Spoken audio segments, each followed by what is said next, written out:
Kira-kira sampai kapan ya pembelajaran di Indonesia, pendidikan di Indonesia mampu menaikkan peringkatnya dan berada dalam persiapan Indonesia negara maju? Rasanya susah karena mental penjajah masih berada dalam diri guru. Seperti apa mental penjajah guru-guru saat ini? Audio Jungle. Audio Jungle. Assalamualaikum warahmatullahi wabarakatuh. Salam Kayano Bintang. Rasanya memang semua orang berkeinginan bahwa pendidikan di Indonesia itu maju. Dan pendidikan di Indonesia itu mampu menyokong Indonesia maju, Indonesia di tahun emas. Tapi susah untuk diterapkan. Mengapa? Karena banyak guru yang masih guru penjajah.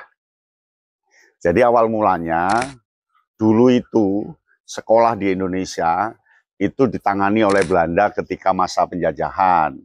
Nah, gurunya adalah guru Belanda atau ningrat yang ditunjuk untuk mengajar di sekolah itu. Nah, dia kaku, jadi begini, bergerak tidak boleh, bergerak sedikit dihukum, tidak hormat sedikit dihukum.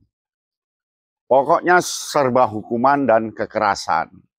Nah, ternyata yang dihukum itu jadi guru.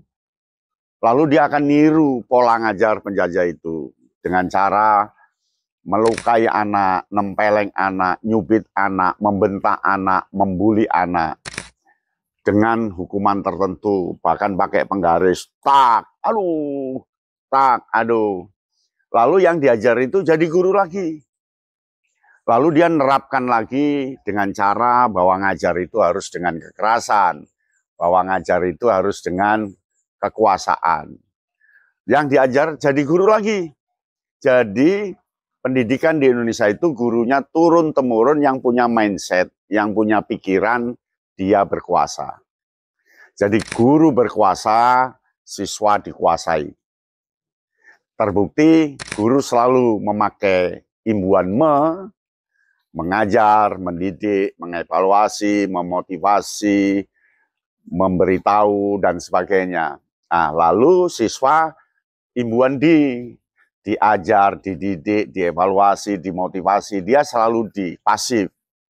Nah, bagaimana supaya bisa berubah? Diubah. Jadi me-nya ini di murid. Bagaimana caranya murid itu, siswa itu mendidik diri dia sendiri, memotivasi diri dia sendiri, mengevaluasi diri dia sendiri, menginisiasi diri dia sendiri, mengkreasikan diri dia sendiri. Nah, guru hanya menjadi fasilitator. Dia memegang perjalanan perkembangan anak. Kalau ada penyimpangan baru guru. Itu yang pertama. Jadi guru berkuasa, siswa dikuasai, diubah ya menjadi siswa aktif. Siswa aktif itu hanya omongan belaka. Siswa aktif itu ya harus diberi label me. Kalau dulu kan guru me, siswa di. Mengajar, diajar, mendidik, dididik, memotivasi, dimotivasi, menunjukkan, ditunjukkan, kan begitu. Nah, sekarang cobalah diubah, saya ulang sekali lagi, bagaimana anak bisa mengajar diri dia sendiri, mendidik diri dia sendiri. Bagaimana caranya? Banyak cara untuk itu. Yang penting naikkan sedikit mindset guru bahwa sekarang dia berada di dunia Indonesia merdeka. Dia berada di Indonesia akan negara maju. Pasti bisa. Nah, yang kedua, guru kita ini masih memakai teori-teori mental. Jadi dia selalu deduktif, menerangkan, beri contoh, ujian, menerangkan, beri contoh, ujian, menerangkan, beri contoh, ujian. Padahal di ujung sana ada model pembelajaran induktif. Jadi bagaimana caranya anak melakukan dulu, baru guru memberi sesuatu tambahan atau memperbaiki yang dilakukan. Yang penting anak itu berani dulu melakukan sesuatu. Nah, yang ketiga, dulu murid belajar itu menerima sekarang murid belajar itu mencari. Nah, karena mindset guru masih murid harus menerima, maka segala sesuatu harus dari guru. Siswa dianggap belum tahu apa-apa. Padahal di luar guru banyak informasi yang tersebar. Itu di internet, di Google, dimanapun banyak. Jadi, ubah mindsetnya bahwa siswa harus mencari. Dulu memang anak-anak belajar itu menerima dari guru. Dia harus siap telinga dan matanya. Tapi sekarang dia mencari. Maka guru harus mengubah gaya mengajar, bagaimana cara anak itu mencari. Lewat induktif tadi. Itu yang ketiga. Nah, yang keempat, bahwa yang diajar ini anak-anak masa depan. Maka yang mengajar jangan menjadi anak masa lalu. Ini nggak ketemu.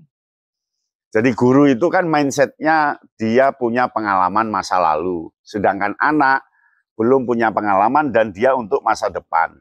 Maka gayanya harus diubah bagaimana caranya saya, guru, dapat memberikan sesuatu bagi anak masa depan. Nah, yang kelima,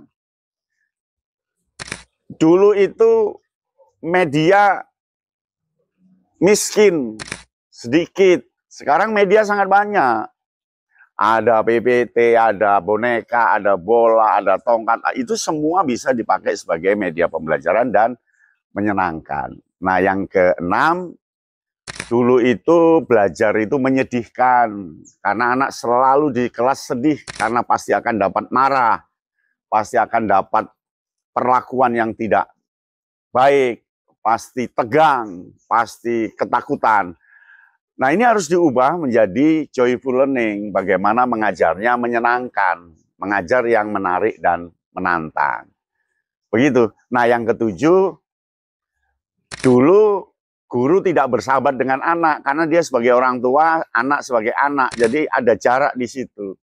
Bagaimana sekarang diubah cara ngajarnya, guru harus dekat dengan anak dan menjiwai anak itu. Masuklah ke dunia mereka dan bawa dunia mereka ke dunia kita. Kan itu prinsipnya. Jadi guru harus bersahabat dengan anak. Lagu-lagunya ya guru harus belajar lagu-lagu yang disenangi anak. Puisi ya puisi-puisi yang disenangi anak. Gerakan ya gerakan yang disenangi oleh anak. Kata-kata yang muncul ya guru harus tahu. Ada gabut, ada mager, dan seterusnya. Itu harus dipahami oleh guru. Nah, yang terpenting, buang gaya mengajar penjajah, ubah menjadi gaya mengajar Indonesia maju. Ubah gaya mengajar Indonesia emas. Guru pasti bisa. Jangan merasa tua, tapi merasalah muda seperti anak-anakmu di kelas. Demikian, salam Kayana Bintang. Audio Jungle. Audio Jungle.